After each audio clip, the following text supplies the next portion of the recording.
200 years after the historic alliance between Charlemagne and Pope Leo III, Pope Urban II rules the Western Empire from Rome, and the Patriarch reigns over the East from Constantinople, until Constantinople finds itself facing an imminent threat.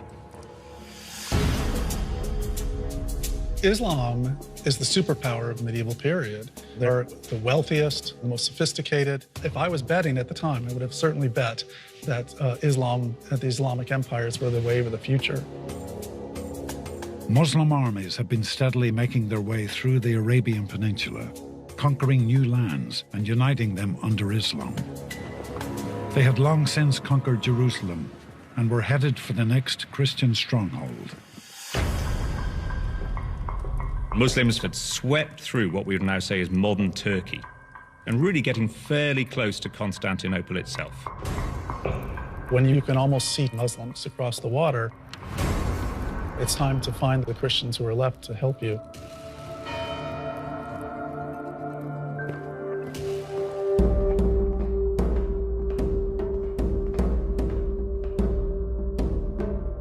Emperor Alexius I of Constantinople writes to Pope Urban II in Rome, pleading for aid against the Muslims. Alexios is asking a few hundred knights to help him defend his city. What he gets is something entirely different. Urban II is in part responding to an appeal from the Emperor Alexios. As the leader of the church, he's looking to improve the spiritual well-being of his people, but he's also a politician.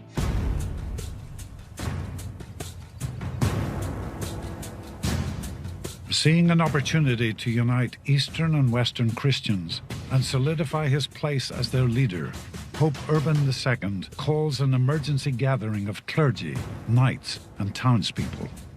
It was probably the most famous speech made during the Middle Ages. Urban told about the plight of Christians in the East who had had their lands conquered, horrible mutilations of nuns and clergy and pilgrims because of their faith. And what Urban did was very clever. Rather than just ask them to go and fight for the East, he also asked them to go all the way to Jerusalem to restore the lands that had been taken by Muslims. The response is amazing. People shout, "Deus vult," God wills it. And this is the moment that crusading begins across Western Europe. Pope Urban was an example of a new kind of pope. Austere, powerful personality, the papacy as a self-consciously rallying, purifying, inspiring force, calling on people to do something extraordinary for God. And it had enormous imaginative power. For the first time, the Pope, a religious leader, once at the mercy of barbarians and dependent upon kings for protection, raises an army and commands a war.